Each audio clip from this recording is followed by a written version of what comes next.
I bet. Yo, Yo, my G. what it do? How you doing, dog? I'm chilling, my brother. How are you, man? I'm alright. So shout out to you. Welcome to Dead Radio. Thank you So for this having is me up. basically just like a platform where we just like discuss a whole lot of shit. I wouldn't necessarily say interview. It's just we discuss a whole lot of shit that could potentially inspire people that look up to you or look up to me or look up to the platform or just watch the platform regardless. You know what I mean? Yeah. Can you hear me properly? Is there any I can wind, hear you anything? properly. You're just frozen. You're just frozen now. I can hear you properly. You're just frozen. Okay, cool. Maybe we'll come alive. So yeah, bro. Introduce yourself. Like, who are you? Let's not assume everyone knows you. You know? Well, my name is Tshego. I tell everyone that I'm from Mafikeng. But I was actually born in Atlanta, Georgia. Right. And that's because parents were traveling and studying. You know, they were pursuing their studies, and that just happened. But you know, when I finally settled, and when they finally settled and decided, okay, we're done with the traveling now, we're done with the studying. They decided to go and relocate to Mafikeng, which they've never been to before, which we don't have family in. Right. So You yeah, have family in Botswana though. So yeah. I mean, my dad is from Botswana. My dad's from Botswana, but yeah. I've never lived in Botswana. You know, I've never had an address in Botswana. You know what I mean? So were you ever out in Botswana for a while? Have I what? Have you ever been like, were you out in Botswana for a while? Or were you just like Yeah, in and of out type course. things? Yeah, for sure. I'm very familiar with Botswana, bro. Botswana is my second home. You know, from as young as I can remember, man. You know, my cousins, my grandma. Every time, you know, my parents would get the opportunity to visit, we went. You know what I mean? So very familiar with Botswana and my family from that side. But yeah, when people ask me where I'm from, you know, it's Mafikeng because I feel like that's where I became a man. That's where most of my stories developed from. You know. Right.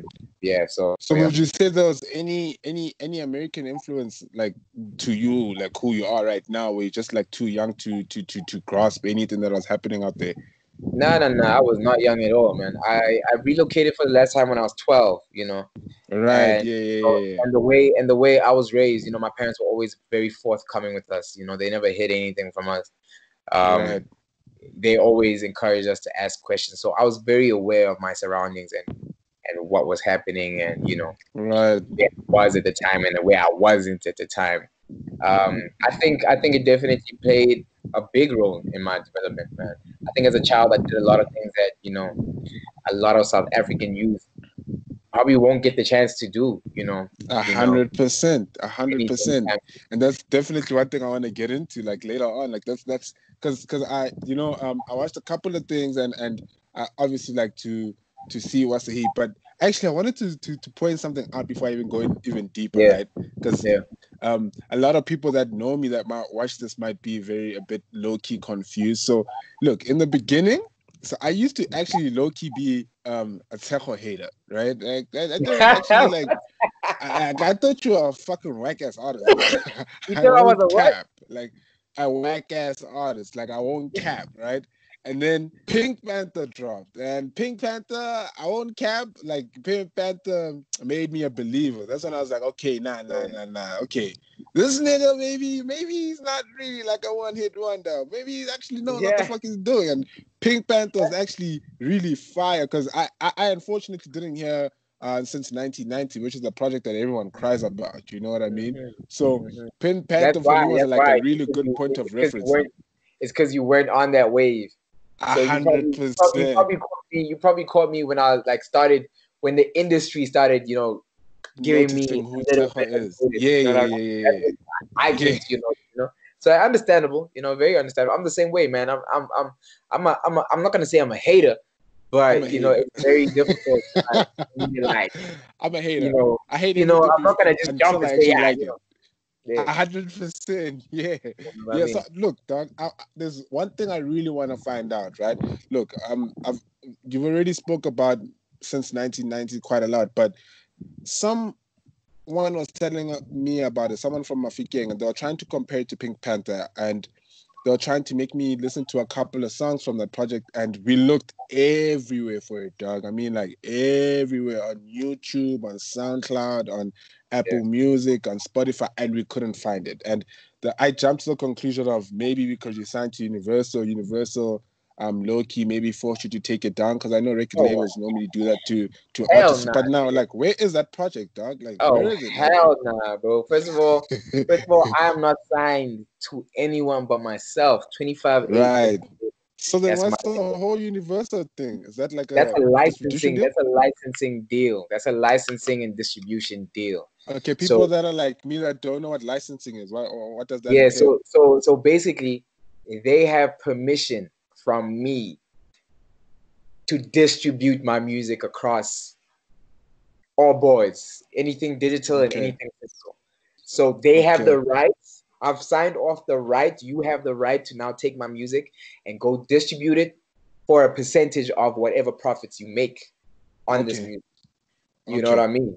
For the okay. time, for whatever that period is, whether it's 2 years, 3 years, 4 years. You know what I mean? Right.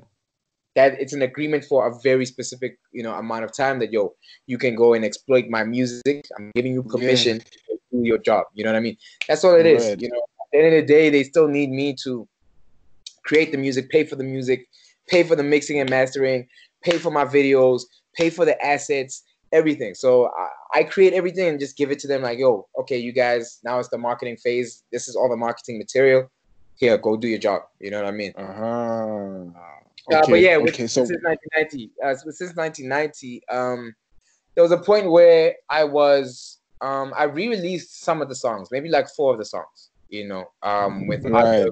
visual artworks and everything like that. I think I am gonna put it back up on iTunes very soon, maybe during this quarantine period. I think it's only right. But It the reason is. why I I'm did trying that, to hear that.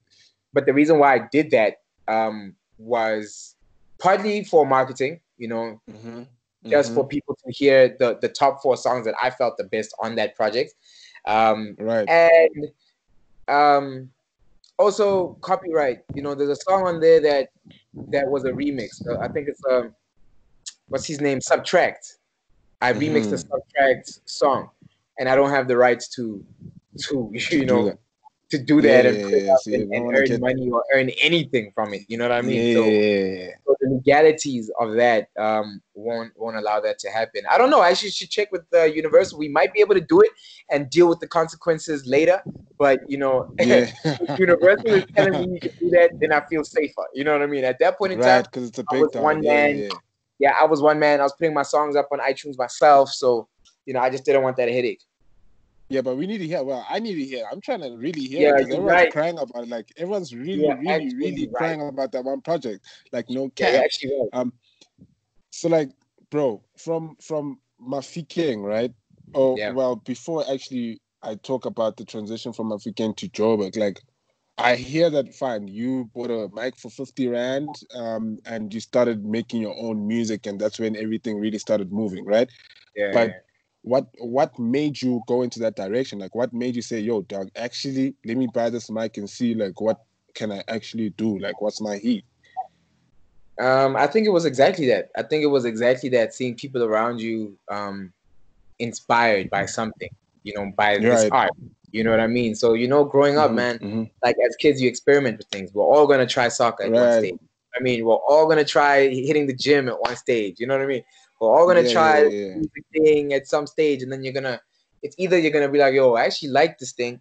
It does something for me. Let me see how far I can take it in terms of what my talent is. Um, Right. so I think that's what it was. It got to a point where, okay, cool, we're having fun with the shit. I'm in my boys' room recording every lunch break. So maybe I should do this thing at home now. You know what I mean? Like, maybe I should be able to record at home. And then that's where the mic Yeah. comes. Like now it's like, okay, Right. now I need to go and buy this 50 Rand mic so I can at least put something down, when I'm at home. And then it Right. got to the point where it's like, shit, I don't want to keep asking these niggas for beats. You know what I mean? Let me So make my let own me beats because let me niggas start rolling making me beats. around. Exactly. Yeah. So let me start making beats, and that was literally my journey. You know what I mean? And But what planted that seed? Like, because I mean, I can imagine that not everyone can think like that, and obviously that's what makes you you, right? But like, hell yeah, nigga. what took you out Shit, of the like what took you out of the realm to be like, yo, fuck, dude, these niggas are wasting bro. my Like, time, dog. yo, Like, I I have to thank God for my parents, man. I have to thank God for the type of parents that um I was given, my nigga. Like they right, raised me like a soldier. You know what I mean? They raised right, us right, like soldiers. You know what I mean? right. They didn't raise us soft at all. You know what I mean? Like they didn't hold anything back.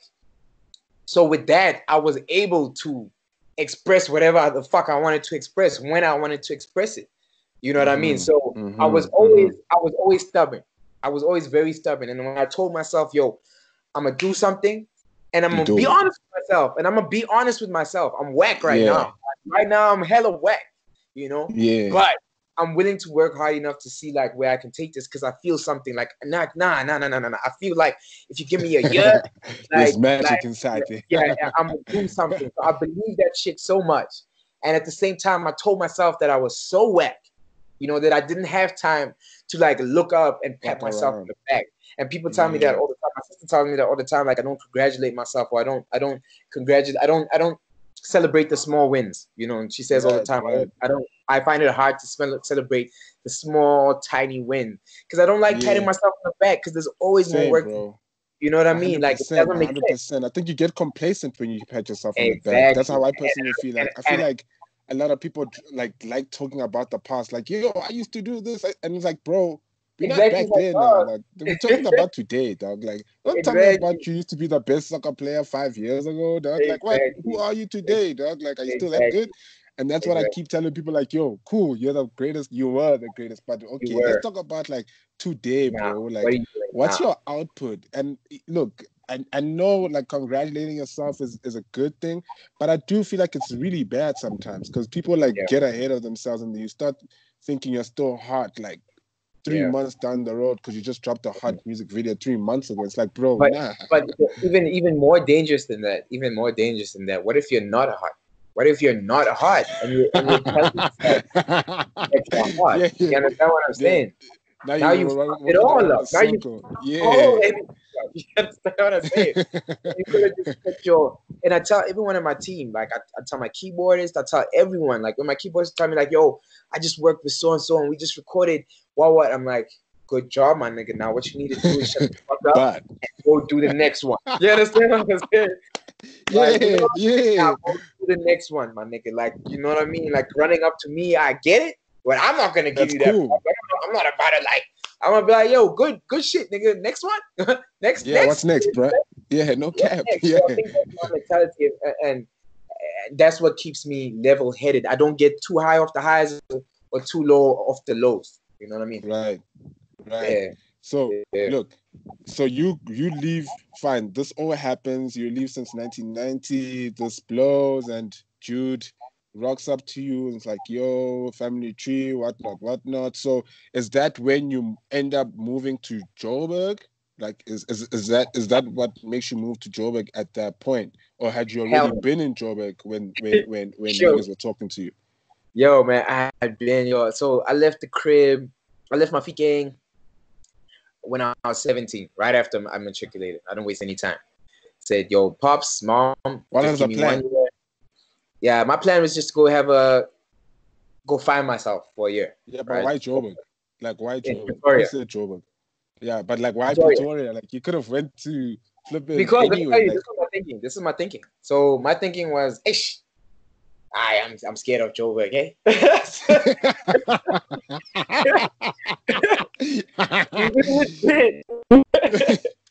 See, that's one thing about myself, dog. I'm not a bullshitter, and the last person I bullshit is myself.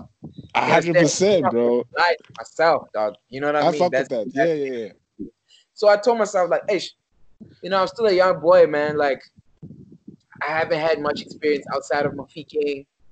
You know, if I'm in Joburg, I'm definitely gonna have to like travel the streets and like catch these taxis and shit.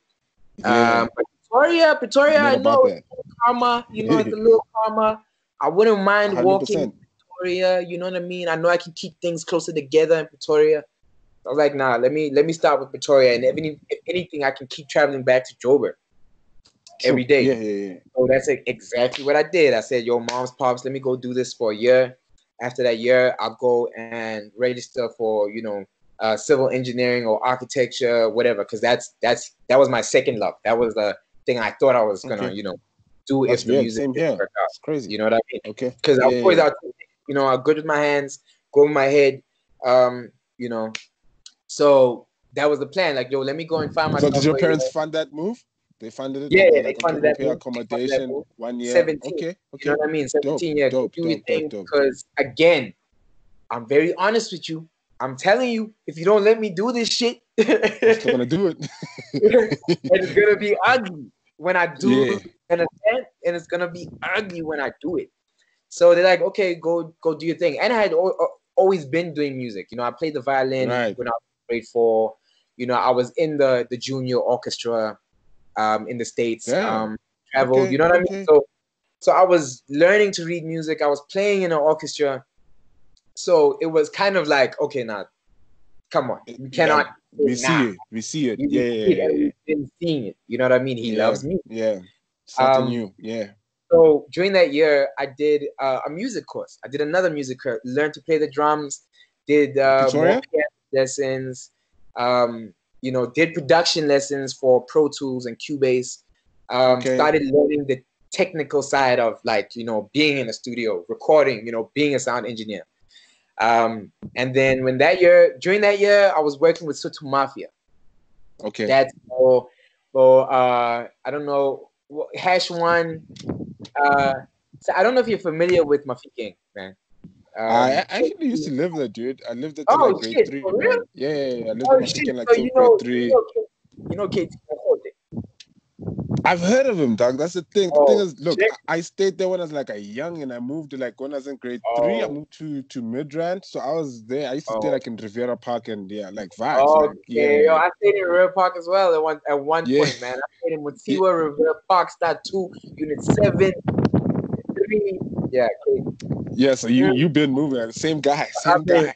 so everywhere in my life, wherever I was, like throughout my life, I've just always been moving. You know what I mean? Right. Um, so yeah, so Bo KT, Bo Hash One, Nasi Ninja, Bo Cadbury. That was Sutu Mafia. So I gave Sutu Right. Mafia. So I said to Sutu Mafia, okay, cool. I'm 17. I'm gonna give you guys 3 years. You know, let's push this thing for 3 years. You know what I mean? Which is, Okay. come on. Okay. And the thing is, like, at this point, understand, at this point, I'm not a stupid nigga. I've been researching for the past 3-4 years. You know, since I was 14, 13, I've been researching. I've been stealing my mom's phone to jump on the internet and research, like, contracts, and like, I want Yeah. to get signed. Like, I want to get signed. Like, I really want to get signed. What do I Yeah. do? Dog, I'm What do you sending look out emails for? to Universal. So at 14 years old, like, I'm sending emails, I'm sending demos. Crazy. That's I'm crazy. googling like contact lists. You know what I mean, for A&Rs and executives in the States, Wow. so I can send unsolicited material. Like, I'm thinking like that at that age. You know what I mean? That's So really when I crazy. was 17, I'm already saying, yo, I'm only giving you guys 3 years. You know what I mean? Like, I'm not gonna sit here and think you guys are gonna create magic for me, or, like, you know, it's all totally up to you. Like, you guys the end all be all. So did that for 3 years. You know, jumped on, got my first radio play through YFM. They did the Hot 9 at 9. Right. That was my first season scoop. That was my first C Live. Actually, C Live was first. C Live before season Wow. scoop. C Live put me on. Then I got my first spin there. Then I was like, okay, cool. Okay, right. Now I'm 18 when I got my first spin. I'm 18. Crazy. Still in Pretoria. Okay. So shit. Okay, second spin, third spin, start rubbing shoulders with, you know, the likes of AKA. This is way back, dog. I'm still in Pretoria at this time. I'm still 18, 19. You know, he starts recognizing. You know what I mean? He starts hitting me up for beats and shit. Now I'm traveling back to Joburg every single day. Now I meet Longelo from TS Records. Start Crazy. with him. Now the industry starts opening up to me. I meet Mary Shan. I don't know if Mary Shan even remembers, dog. I'm 19. This is Mary Shan from Jamali. No, not yeah, from Jamali. I did a song with her when I was 19. You know, still in the vault. So You know you're what I really mean? knocking on the door, hey? So I was really like every day I'm waking up, someone is coming to pick me up, and we're going to Joburg. You know what I mean? We're going to Joburg every day. I'm driving back at 9. You know what I mean? 9 at night. I'll be back at 9. That's So that was my life. That was my life for like a year. You know, just hustling. The year was over. Had to get serious with the school thing. And then it was tough, and I was like, okay, cool. I promised, right? So, you know, I applied for. You promised, doc. Yeah, I promised. You know, I applied for civil engineering and architecture. I think they accepted me for the civil engineering at TUT, and then I think I visited the campus, and I was like, nah.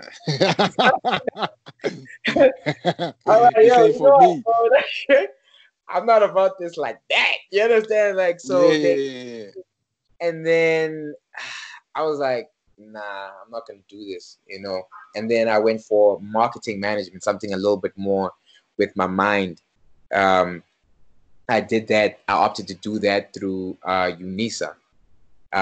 They accepted me for that, and then again, I never showed up, never handed in one assignment, like, you know what I mean? Because I'm hustling, bro. Like, I'm hustling, dog. I'm waking up. I'm not just doing shit. I'm making my own money. You know, at this point, the year has paid off. My parents can see, like, yo, this kid is working. You know, he might not be getting his education like the way we wanted. Yeah, but he's fucking grinding. He's grinding, and we see it. So that happens, and then 2010 comes around. Now, 2010 fucks with everyone's shit. 2010, basically everyone drops out of school at the same time because of the World Cup. So the World Cup, everyone's shit. So after the World Cup, 2010, I'm like, okay, cool. So shit, man, this feels like a new start because like UNISA, dead. I haven't been having shit in. I haven't been to any classes, nothing. Let me move to Joburg. I think I'm good for Joburg. You know what I mean? Sit down with the parents, like, yo, I think Joburg is the move. Okay, so you say Joburg is the move. Why? Like, what's gonna be the difference? Like, you know, you said you were gonna do this for us. What are you gonna do for us now? Yeah. I'm like, okay, cool. Let's take it back to education. Let me go study sound engineering. Can I do that? They're like, yeah, go ahead and study the sound engineering. You know, because you know we just want you to have something to fall back on. I'm like, okay, let me go do this. 2011, I started ASC there at Auckland Park. First year, they tell me, end of the first year, they tell me, listen, so you technically passed, but you really failed. You really failed. I'm like, okay. And then my mom, as always, she looks at me. Like, my parents, they never make decisions for me. They look at me like, what do you want to do? Do you want to repeat this year? Do you want to move on? I'm like, Doug, there's no way I can waste your money like this. You guys know what I'm doing, though. You know the only reason why I'm failing is because I'm waking up every day. Hustling. You understand? Yeah. Like, I had a studio in Melville on 7th Street. Yeah. Shit, man, that's another story. Lance from Ghetto Rough. That's another story. Another studio. Then you made a song from Ghetto Rough, and that popped, and niggas came with the contracts like, yo, what's it? You understand? So, like, so backtrack. Yeah, I started ASC. That year goes by, like, yo, you basically failed. I say, nah, put me on a second year. Second year. Actually, I say, yo, mom, dad, I really don't want to do this shit. Right? And you guys are wasting your money. Like, I'm telling you, if I go in for the second time, same result's gonna happen. Second year, they're like, nah, go ahead, go, no, continue. We want this education, continue. Okay, cool. Get that education. Now, second year is even worse. Like, now I'm not writing exams. I'm not in the building. Now you're really not there. Like, you're really not there. This is not happening, bro. By March, April, May, I knew, like, nah, it's done. Like, it's done. There's no way this is gonna happen. That's when I was fully inside Ghetto Rough with Vizo and Gordo and a bunch of people. You know what I mean? So Right. after that, that's when I didn't even sit my parents down. My dad picked me up one day from Joburg, and he's like, "Yo, it's time to go back home. Mafikeng, holidays, whatever." As we're driving, I'm like, "Dad, I'm not going back, bro. I'm dropping out. And if you guys don't agree, I understand. I'll see you guys in 6 years." So literally, I was like, "If you guys don't agree, I understand, and I'll see you guys in 6 years. You don't have to support me. Don't worry. You know me. I'll make a way. Don't worry. 6 years." And he's like, yo, calm down, dog. Relax. Relax. We can talk about 6 years. Relax. Oh, you know, there's another thing where I'm always thankful for my parents. Like, you know, they're telling me relax. They're telling me, yo, calm down. Let's talk. You know Let's what I mean? figure it out, bro. We're not like, let's figure it out. So I think at that point, they really just saw like, hey, man, we are praying, you know, we are prayer warriors. So let's just pray and hope that God, you know, guides our child as much as he can, and let's just be there to support him. And then that was that. And then with school, that was school. And then I think from then it was like really full-time artist. Like, then you really went inside. So like throughout the whole period from that point when you spoke to your parents till family tree, so your parents basically funded like so wait, let me put it like this. You never had to basically worry about money, like in terms of rent. But you obviously had to worry about money to move. To move and to be Tshego the artist or Shag the artist. In terms of rent, your own paper. In terms of rent always came through school. You know what I mean? The rent so always now after school? So after school, they gave me a year. They say, yo, another one. We'll give you a year. We'll give you a year because now you're saying no school, right? Yeah. So now we have to pay for rent for nothing, just for you to live it up. So exactly. So it's like, yeah. So we'll do this for you. This is our gift to you now. You know, our gift to you. Don't fuck it up, because if ever after this year, my nigga, if ever anything happens, that's all you now. You know where home is, nigga. You got a bed, you got a room, you know where home is, nigga. So that always rung in my head like, yo, I ain't going home, bro. I ain't going back to Mafikeng. And also, nigga, so what happens in that year? That year I worked, dog. I worked. Is that when since 1990 pop? Is that the year that solidified you as an artist? Because I know you used to be a producer, and that you went through some changes where you decided to just produce your own shit. No, I think since 1990 only came 2 years after that. A year and a half after that. Yeah, a year and a half. So after that year, your parents are like, "We're giving you this year." So that year, the next year, how do you get the cash? That's when I started. That's when I started working on something. That was my project.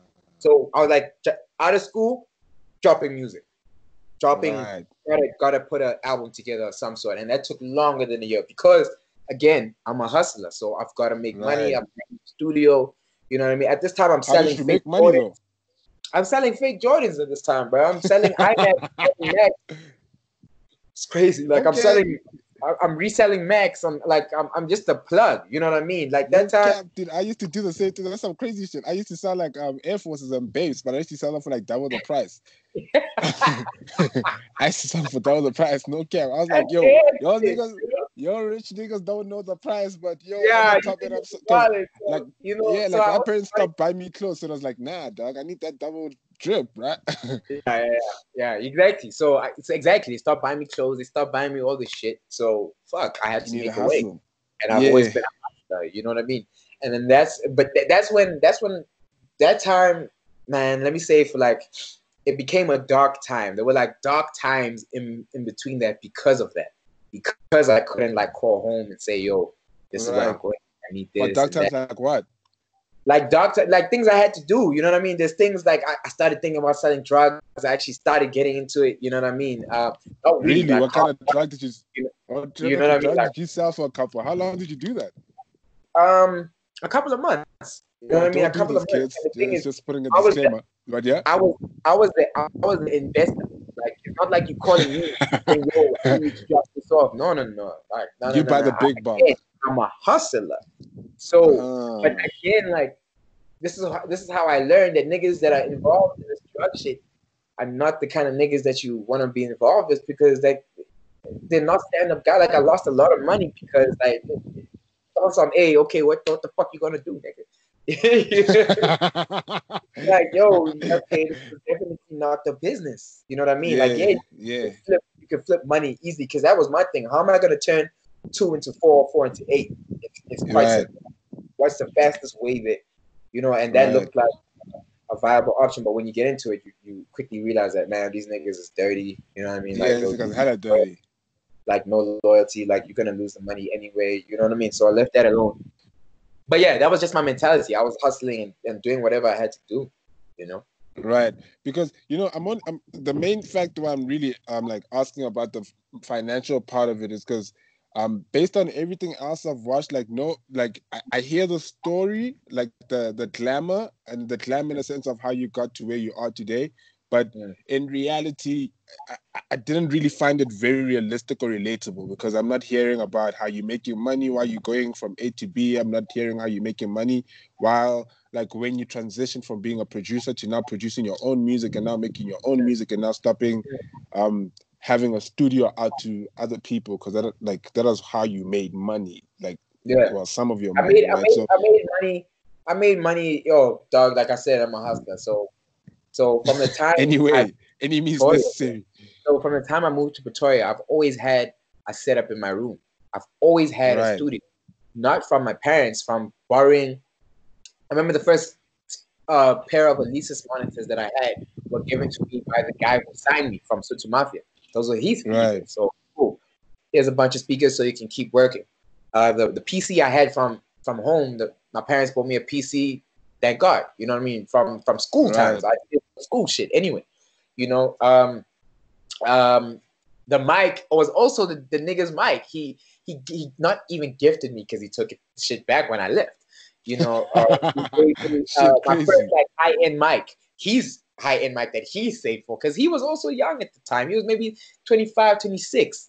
And I'm 17. Right. You know what I mean? So we all hustlers. You understand? Right. So I'm recording niggas in Pretoria for 300 rand an hour every day. Right. Niggas I don't know, whatever. You know, I'm deep inside Sunnyside. You know what I mean? Arcadia. I'm just recording niggas all day, every day. That's my money. You understand? Right. Then we moved to the Jordans. You understand? That's my money. Then we moved to IMAX. That was my money. Right. Then we moved to the drugs, and then it was like, too far. You know what I mean? You know what I mean? So I was always more of a scammer. I was, you know what I mean? I was always more of like, yo, I use this to make money, you know? Yeah, so that's definitely where you get this whole develop yourself type thing, because like you used to doing everything yourself.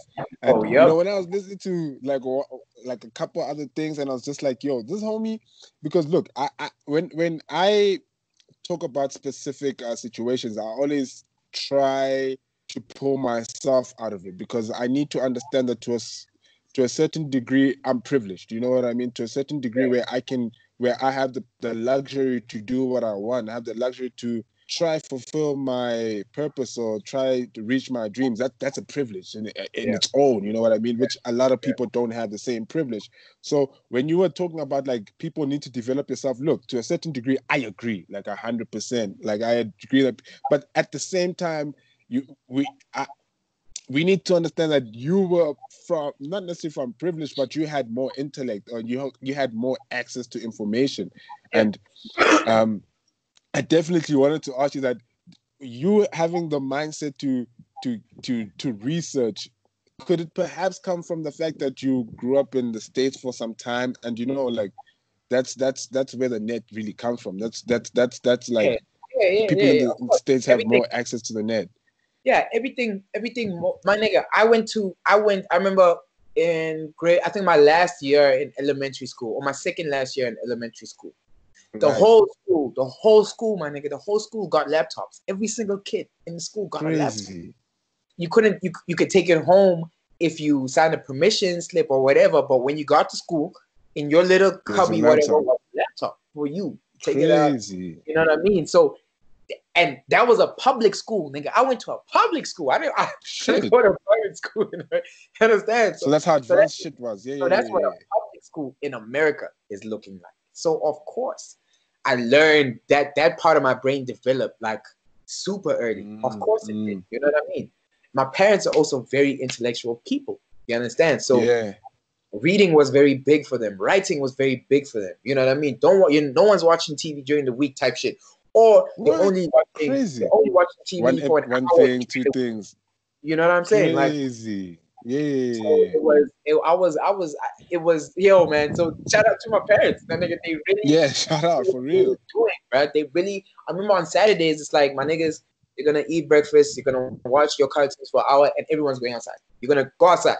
Everyone's going outside, and then you come back and watch TV at this time again. You know.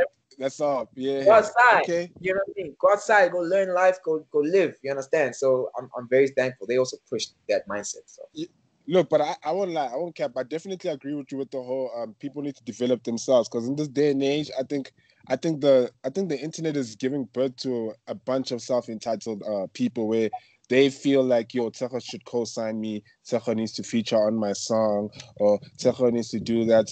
And in reality, nigga, you ain't got to do shit. You know what I mean? And that's the disease that's going on. I call it a disease because that shit is really a disease. I really think it's a disease where you feel like A, B, C, D they need to do it. It's like, no, fuck, nigga, I ain't got to do shit. You know what I mean? It's like, what do you mean, bro?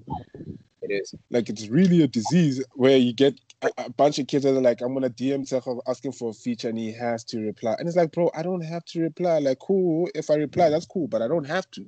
Have to. But you see, that's the stupid thing. Like, that's the stupid thing. How can you ever look at another artist and point at him? It's not the fucking artist, my nigga. Rather go and do that shit to the labels. Go and say that shit to the fucking labels. Go and say that shit to the people who are controlling radio. Go and say that shit to the people who are controlling prices for the equipment that you need to develop your craft. Go and talk to those people, because that's really what the fucking problem is. The problem is you can't get access. You're crying about access. I cannot give you that access, my nigga. I'm crying about my own access. You're knocking on the door yourself. Yeah. And that's the thing, like, you know, with Family Tree, that's the one thing I learned. Like, I learned it real quick that, yo, shit, Cass is still out here, man. He's struggling, dog. He's still out here. He's struggling to get his shit played. When he tells me that, yo, niggas, it's not easy, he's not lying. You know what I mean? It took me to think that an artist of his caliber to be suffering about this playlisting means like, what the fuck? Seeing that shit. To understand, like, oh my God, like, for real. So is that what inspired you to sign that distribution deal, the licensing deal, hey? Yeah. You're gonna get more airplay now. I mean, for sure. Okay. 100%, 100%, bro. The major labels control a big share of. They do, bro. Like 70%, bro. Exactly. It's ridiculous. Yeah, it's ridiculous, dog. Yeah, for you to think as an independent label who's not affiliated with a major label through licensing or distribution or whatever, for you to think that you're going to get the same amount of radio play as that's cap. The pages, it's not gonna happen like that, man. It's really not gonna happen like that, though. So you've got to play the game. Yeah, look, there's just one thing that's on my mind that I need to know. Did like at any point of your music journey, did you ever feel like, yo, fuck this shit? I don't think this shit's gonna pop off how I want it to. Maybe I should start thinking about getting a job, or did you just know that fuck, this shit is my shit? You know what I've told myself? I told myself that, yo, if this shit doesn't work, I'm a fucking hustler, dog. That's it. I think more than a musician, I'm a hustler. I'm never any doubt. Like, I'm way better at doing that than being a musician. I'll tell you that much. Like, I'm way better at being a businessman and making things shake and being a musician. If this shit didn't exist, nigga, I'd be making. I think I could make money anyway, honestly. Damn, that's crazy, bro. That's some crazy ass belief, bro. Like, I mean, if you believe from the get go that, yo, this shit don't pop, this is what I'm gonna do, but I'm still gonna do this till it eventually fucking pops off. That's some crazy ass shit. Wow. Yeah, and you gotta keep your hands, in everything at the same time. You know, Yeah, your yeah. hands in everything at the same time. Yeah, there's a lot that I wake up and just read and study that has nothing to do with music. You know, hands and my mind and everything. Still, you know, I mean, just the other day I was thinking about starting an import and export company, and the only reason why I thought about that was because I was thinking, nigga, what are the easiest businesses to create that will make the that will bring me Most the bank. amount of Yeah. fucking profit? And it's like, you know, I was like, you know, it can't be really hard to import and export. You just need a license, and then you just need to talk on the phone all day and Connections. close a Yeah. deal. License and And connections. boom, you know what I mean? You Yeah. understand? It's And you make done. the connections along the way. Yeah. Exactly. I don't wake up in physical labor. I hate physical labor, dog. I fucking hate physical labor. So, you know, so it's not gonna happen. Like me working in a job 9 to 5, I must be it's not me. I'll die, literally. I'll die from stress. So now, bro, so now here we have Tshego the artist, nigga going viral. The niggas, his brand is the pink color. You know what I mean? And that's definitely one thing that stood out for me.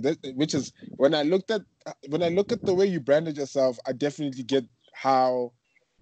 Well, I definitely get the point where you say you used to research, you used to be on the internet the whole time, because you definitely had a look, and that's how you stand out. Like you stand out by having a look, and that's number one. And number two, when I listen to your sound, it's very important that you're a pioneer of your own sound, because you can't really say if it's a rap, you can't really say if you're an R&B singer, you can't really say if you're an alternative singer, but it's just like music that's good, and sometimes some of the music you can play in the club, sometimes music that you can play in your car, sometimes the music you can play when you're in your room just listening to music, you know what I mean? So now I need to know that how did you get to the point where you were not inspired by any other artists or people around you? Because like when you were moving with like not necessarily like big shots, but when you were moving like with artists that are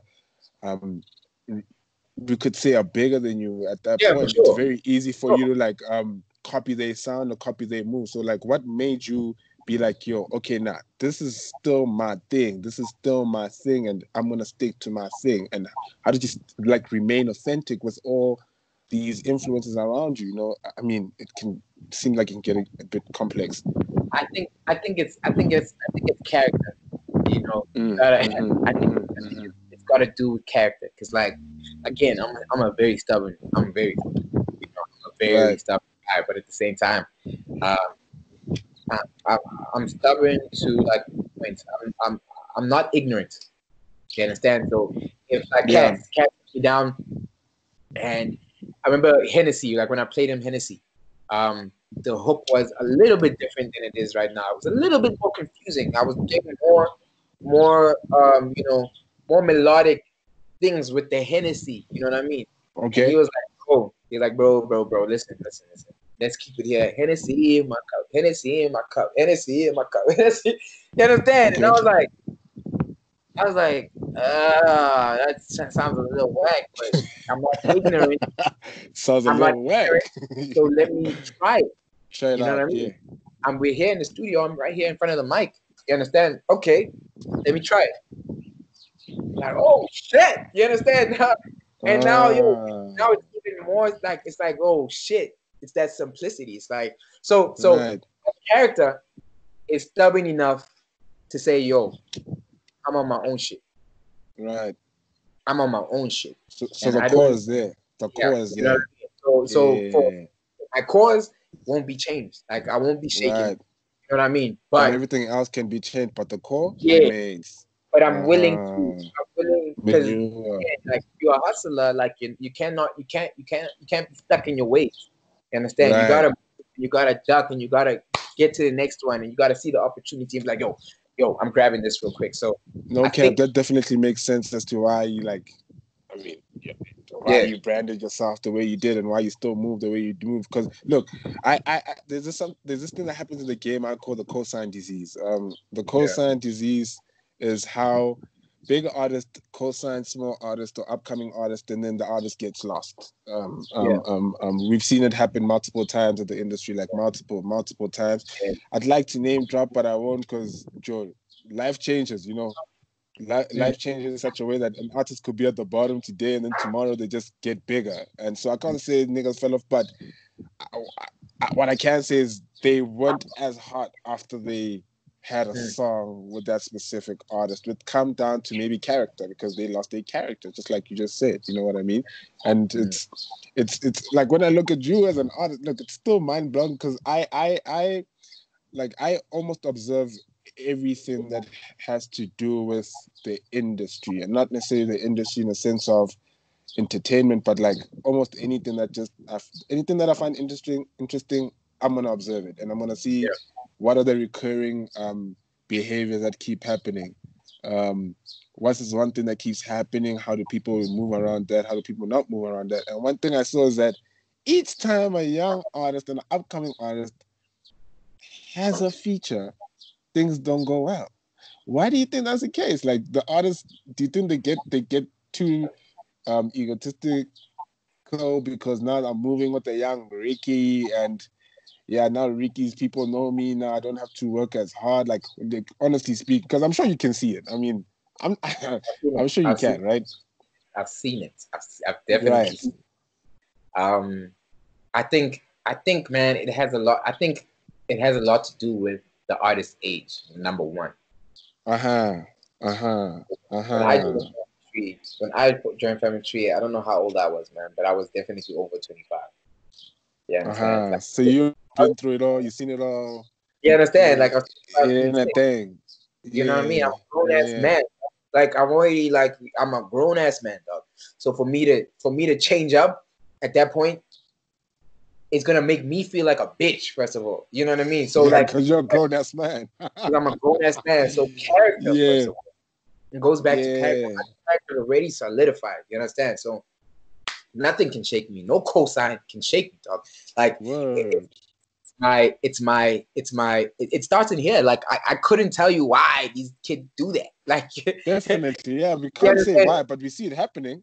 You know I see it happen. But the only thing I can say that, could lead to that is a fault in character, or like just like a weak backbone. You know what I mean? It's like, it's like, do you not understand that what this cosign is an opportunity, and with this opportunity, you need to do certain things to make sure that this opportunity actually turns into a career 100%.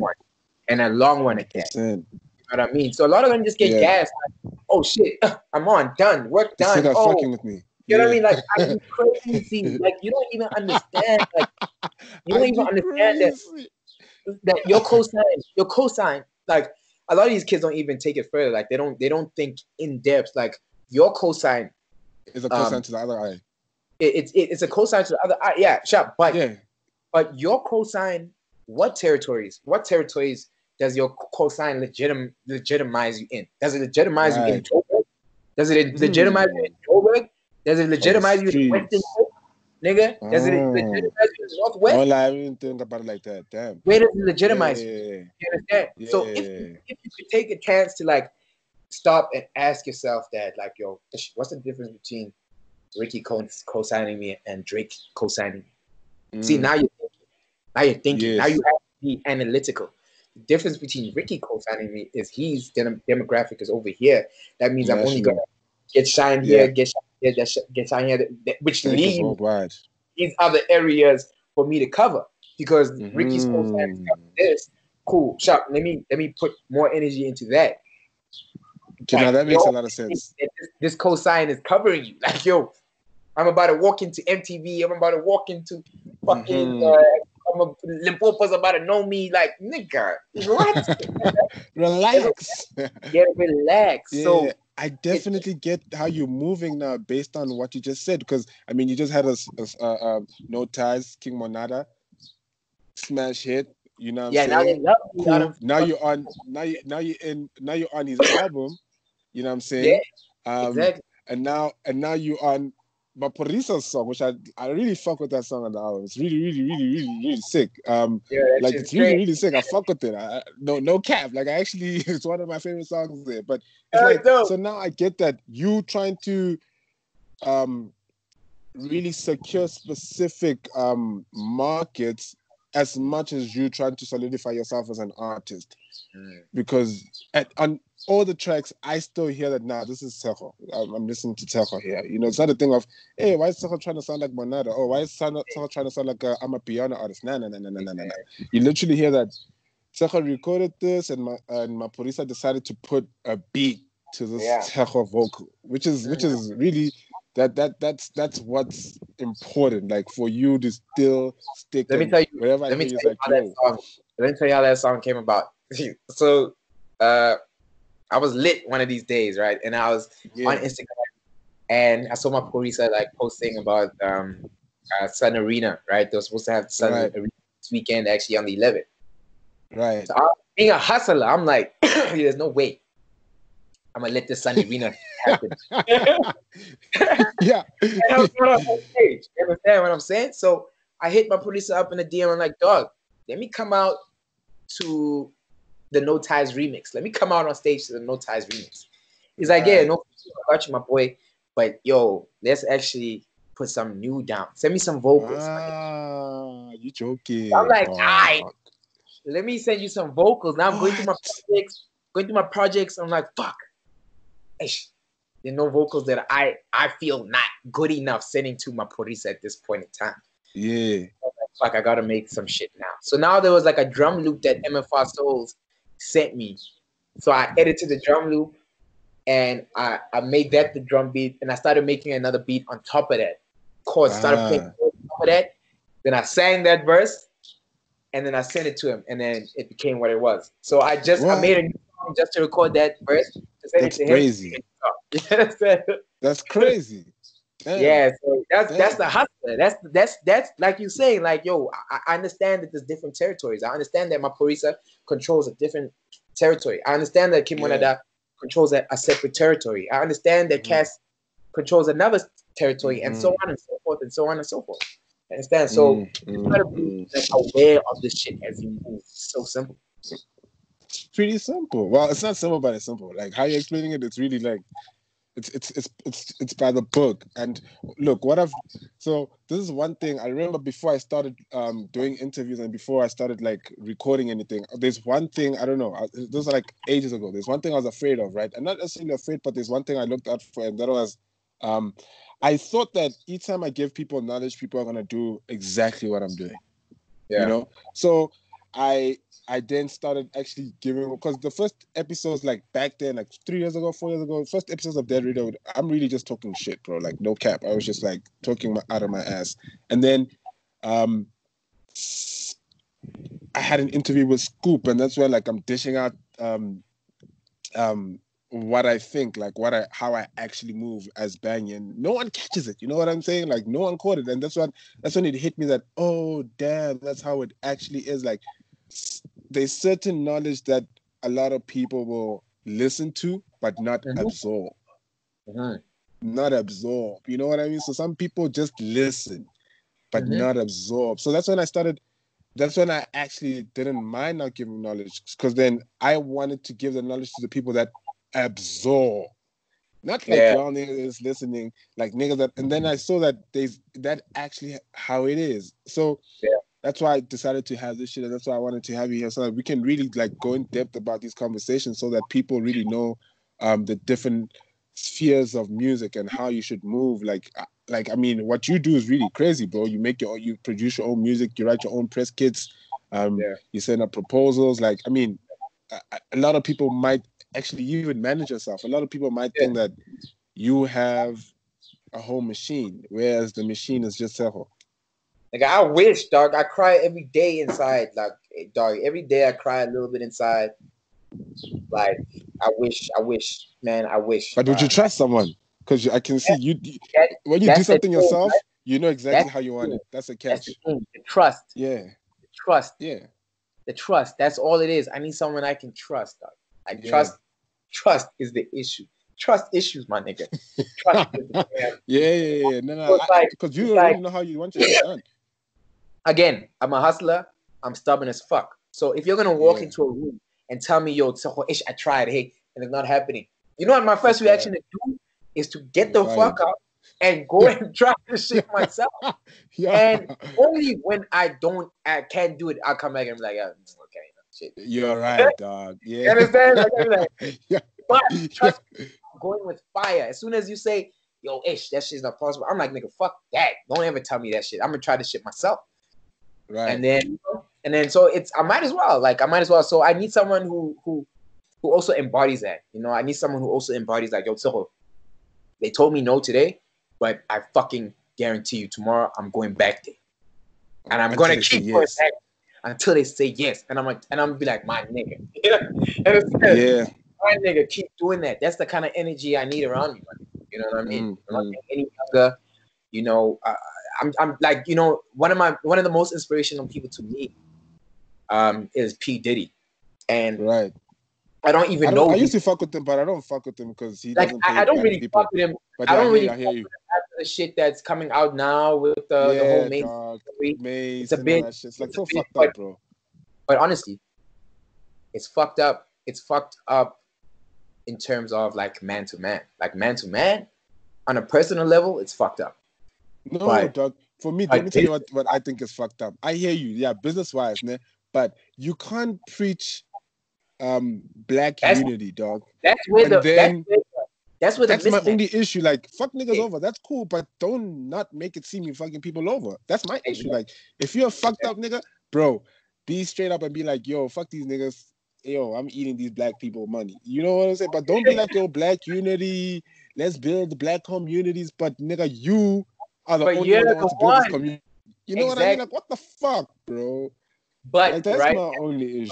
But yeah, carry on. As a hustler, or you know, as a hustler, that's not an issue for you. The first issue for you is not like a moral obligation. You know what I mean? You're not thinking about like. I get you. You know what I mean? So P. Diddy's story and his tenacity is what fucks me up, my nigga. Like, I don't know anyone as tenacious as that nigga, bro. I really don't know. I don't know another black man as tenacious as that nigga, bro. So if I can be even a third, you know what I mean? If I can be even a third of as tenacious, and even I'm pretty sure I cannot even get to a third of his level. That's crazy. Nah, like, fuck that. You can. Up there, like even a third of that would be like. There's nothing that no human being can do that you can't do, bro. Like that's the standard. Like no cap. Like there's absolutely nothing that another human being can do that you can't do. It's just some people put in more time than others, and that's that. That's that. So that's where my inspiration for Diddy comes in. The amount of time that he puts into everything is ridiculous, my nigga. Like, when am I gonna get to the point where I need 4 phones in front of me at the same time? I want to get there. I do. You know what I'm saying? So, but you can't fake that kind of shit. That's when you cannot fake that kind of shit, bro. Because you're gonna know as a man that I don't need these 4 phones. Why? I got like why I have 4 phones? I've got like 3 phones, but people don't get it. But anyway, you understand? So I want to get to that point. You know, I want to get to that point where it's like, okay, shit, this phone has got like a France SIM card. You understand? This one is for Hong Kong. You understand? Like, I got it. You know what I mean? This one's got the secure whatever. I feel you. You understand? I want to get personal, just family. I want to get it to that level, but it's got to be organic and it's got to be real. So the only way that's gonna happen is you knowing yourself and you having a strong ass backbone to get through, you know, everything that's necessary to get through to get to that point. You know what I mean? So now Tshego, from Tshego the bachelor to Tshego the dad. Yeah. Well, congratulations are in order. Obviously, I know it's. I mean, your daughter's been around for quite some, not necessarily quite some time. Yeah, I know you. Yeah, bro. Not necessarily a newborn anymore. How old is she now? Turning 9 months on the 11th of this month. She's turning 9 months on Saturday. Oh damn, crazy! So another baby, basically. Low key. So now I need to know something. Like, obviously, you get, I don't know, the text or the call like, yo, this is the heat. What's the first thing that goes through your mind? Like, honestly, It wasn't even a text. It was a conversation. It was like, yo, dog, I think I'm pregnant. So, okay. alright. So what's the first thing you say? Like, yo, It was, let's do this thing. I think the first thing I said was like, have you decided what you want to do? Like, I already knew what the answer was, because a month before that, she was like, if anything happens, you know what time it is. I was like, oh. We're like, all right, cool, whatever. I'm a man. I'll step up to the plate and do whatever the fuck I have to do.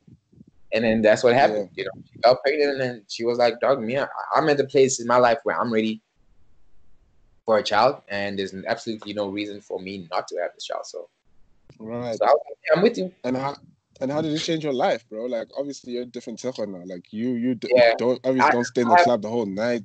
I have a lot less time.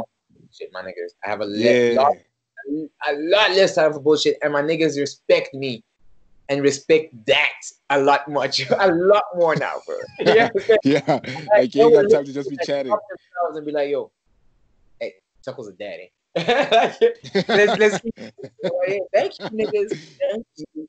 Understand? So, yeah, man. Honestly, I think it's partly the reason why I am where I am right now today. Right. Why I'm in such a good space. You know what I mean? Yeah. Why I'm in a house, you know, that I enjoy. You know what I mean? Living in. Where there's love. Yeah, man. Where there's love. You know what I mean? So without that, I would just be Tshego with a fucking platinum record in a flat and somewhere. hands. With hands. Like, you know what I mean? Like, there's more to life. I totally get you. There's way more to life, and I've always understood that, you know. And so do I. A lot of people don't get it, though. A lot of people don't get it. Don't get it. But I think you only get it more when you have like dreams. Like, you know what I mean? Like you I don't have time to be focusing on which girl am I gonna see tonight. Like, what the fuck? It's like it's the most subject. Like, it's like, my niggas, like, you know how much money we could make? Like, that's where I'm at. You understand? That's where I'm at. It's like, do you know how much money we could make? Like, I get so vexed. Like, I know when I met my girl, one of the first like arguments or like tips that we got into was about like holidays and like taking time off and like taking money that you've saved to go to Cape Town and spend a week, or go to Bali. And because Ahasa doesn't believe in that shit. Nigga, I'm like vacation, what? I don't understand. Like, trust me, like, I don't understand what you're saying, because I'm not there in life at all. And you know what? One thing I did for myself as an artist in the beginning, one of the best things that I ever did for myself as an artist, I told myself that I would not go to certain events, go to certain parties unless I was invited and I was performing on stage. 100%. That's how you should know. First time I ever performed at Major League, that was the case. First time I ever performed at Homecoming, that was the case. First time I ever performed at Back to the City, that was the case. First time I ever performed any big event, my nigga, any big event, I stayed in the crib. I stayed in All Black Genesis. What else, babe? Gang. Like, there's so many where I was like, yo, this I agree, bro.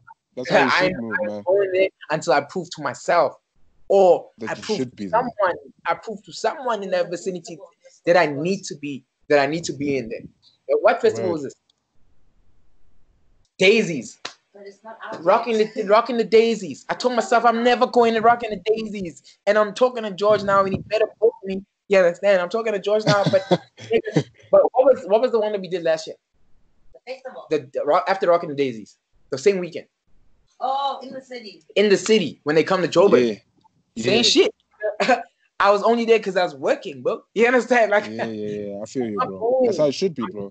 Like, that's how it should be. And what are you enjoying, dog? You're going to enjoy for what? Bro, this is when I was 18. This is when I was 18. When I left Mafikeng, went to Pretoria. 17, I had no idea. When I was 17, I didn't even have festivals on my mind. Like, I didn't even have festivals on my mind. But when Right. the festival started coming up and I started feeling bad for For not not being on the lineup. not even, nigga, it didn't even start with the lineup. It started with me not even being able to be inside there. I didn't have the funds. I didn't have the transport. I didn't have the connections. I didn't know anyone working at events and shit. What? Like, it started there. It started with, yo, man, fuck that. When I come through this bitch, yeah, You know, you y'all go. better be paying me. You understand what I'm saying? So, like, Yeah, I get you. the only events I could afford was rag, like the rag events, the TUT. Yeah, come on, we all could, bro. That's like, You know what yo, I'm that's saying? like, Like, yeah, that's the no cap. only, But anyway, fuck, they they went went up. off those events. They went up. Woo! That's the first time I Them saw kids Black don't know Coffee about Day. Hatfields, bro. Them Yeah, kids the first don't time know I saw about Black Coffee Hatfields. Day was during a rag event in Pretoria, Right. for sure. So it stemmed from that. You know what I mean? It stemmed from, yo, not even being like, dog, like not even being able to afford drinks when I get inside. Like, and I used to drink Black Label, like straight up Black Label. When I'm in there was a club in Sunnyside called Times 4. I was there every fucking weekend. They only played house, dog. I was on my Black Label shit every single day. The club there in Hatfield, by the square, Zanzu. Yeah, Black Label, Zanzu, that ish, period. the Buckets of Black days. Label. That's all I could. That's the kind of life I was. I was just like any other fucking kid. You understand? And it Yeah, crazy. came from like standing on the sidelines and like knowing that, fuck, man, like I definitely deserve to be Better. up there. Don't worry, I'm gonna work myself to the point where there's no choice but to invite me to the shit. So that was rule number one. You know, rule number one is you're not going to any festivals, you're not going to any events, nothing like that until you're fucking sent an invite Invited. to come perform or just to chill out or something. You know what I mean? So I yeah. bet. Happy. Oh, no, I respect that, bro. I respect that. You know, so yeah, we coming towards the end of the part one. Well, look, definitely part two, we need to link up. So part two, we're gonna link up. Probably gonna be in a studio, and then we're gonna have like a one-on-one in person with more people on the panel, and just gonna have another conversation, basically. But I'll definitely reach out to you, after the lockdown. You know what I mean? Yo, let me ask you a question. Let me ask you a question though. What happens if this lockdown doesn't unlock? Nigga, it will unlock, dog. It has to unlock. What do you mean? Nigga, what do you mean? Nigga, it has to unlock, bro. Because again, right? My character, you right? As a hustler, you gotta see the trends. You gotta see. I can see the trend. I can see the future trend. It's gonna be different. Everything's moving digital. Yeah, but you know why it's moving digital? Because we are in lockdown. So if we don't get unlocked, it's gonna continue moving digital. That's the fact. You gotta get unlocked. Stop. There's so much more to the story. Don't bring that energy, bro. Don't bring that energy. We're getting unlocked, okay?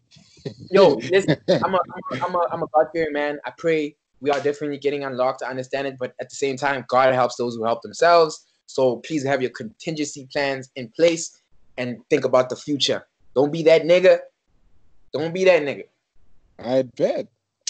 But yeah, thanks a lot for those the last 2 cents. Shout out to you. Words of wisdom. Nah, don't worry. We're gonna get locked up, but contingency plans are in place. You know what I mean? They're definitely in place. Words of wisdom, dog. Like with this lockdown, especially to the young artists, my nigga. Like this is your fucking time. Like this is your time to boom. That's what I'm telling you, niggas, dog. You niggas are not dropping. What do you mean, dog? Like, but you know what? I'm also realizing that a lot of these niggas, that have the energy to do what we're expecting them to do, don't have the means. Like a lot of people are hitting me up. They don't have studios in their rooms. Like, oh, I wish. And I'm there. I'm like, damn, nigga, you don't have a setup. Like you. Yeah, they probably don't have a setup because they use the money for alcohol. Look, I'm nigga, not even an artist. Grills, nigga. I'm not even an artist, man. But I know one rule. Like I know the one rule is that you have to put how do I explain it? You need to oil the wheel that brings the money home, dog. Like, and the only way to oil the wheels to have a, you know what I'm saying? Like, you get a studio. How you an artist and you don't have a studio in your crib, dog? How? But anyway, like, I've had that's one. the I've had nigga one. shit. 17 since I was 17, dog. Not because my parents were rich, nigga. Because I did not get fucking pocket money. I asked them, keep my pocket money. Don't give me pocket money. Just give me that 50 rand mic, my nigga. When my parents gave me pocket money, dog, in Mafikeng, I went to a private school, Isa. When I asked my parents for pocket money, right? They didn't give me pocket money. But when I asked my parents for pocket money, they gave me 5 rand. That's all. Word. Every day I went to that school Word. for 6 years, my nigga. 6 years. You can ask anyone there. You never saw me walking out of the tuck shop with a pie and my Simba and a Panther. Nigga, I was eating the Word. bread in the hall where they provided snacks. That's where I was. And then I would come with my Word. 5 rand and do what I had to do, buy a sucker, keep 3 rand. You know what I mean? Then it got to the point where I was like, what the fuck is this 5 rand? You need to level up now. Yeah. Mom, Dad, keep this 5 rand and then give me a mic at the level end up. of the month, please. Give me a please. And then they did that shit. You know what I mean? But it took me saying, yo, actually, like, yo, I gotta do this. You know what I mean? You gotta do your thing. Yeah. Your thing. So But do yeah, your shout thing. out for your time, bro. Shout out. Thank you for having me. so I much for your time. appreciate it. But before I finish this, I'd like to just like leave my 2 cents. I respect you, bro. I respect you for how you move. You know, I respect how each time I've met you, you come through with some really positive energy. I definitely respect that Yo, too. Especially because of the you've been A1. I mean, especially because of the man of your caliber and how far you've went. And one more thing I respect about you is the fact that I know a lot of people say we shouldn't be praising people for doing what they have to do, but I respect you for being a present father and sticking with your girl and, you know, and treating her right, because if you weren't, then she wouldn't be there. And, you know, we people of like, we need a point of reference when we want to try to do things like this and be like, oh yeah, sure, Tshego's also doing that. You know what I mean? Like, that's needed, especially in the game, because that's the Ricky whole for me. note, That's whole Ricky notice. You know, Ricky's that nigga for me. That's All respect, but that's debatable. All respect. Yeah.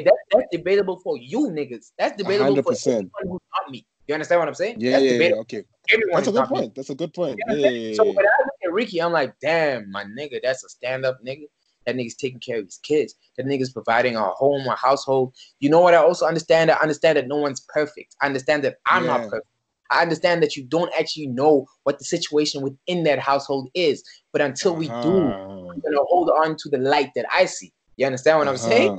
I'm going to hold on to the light that I see. Good you point. guys can go on with that. But yeah, I get you. I feel you. Yeah, I'll definitely talk to you soon. We'll set everything up and we'll be, you know, make shit right. Thank you so much for your time on your data, bruv. You nigga, fiber, uncapped. You know what it is. You know what it is. I enjoy the rest of your day, bro. I'll my G. Appreciate it. Bless up, my G. All right.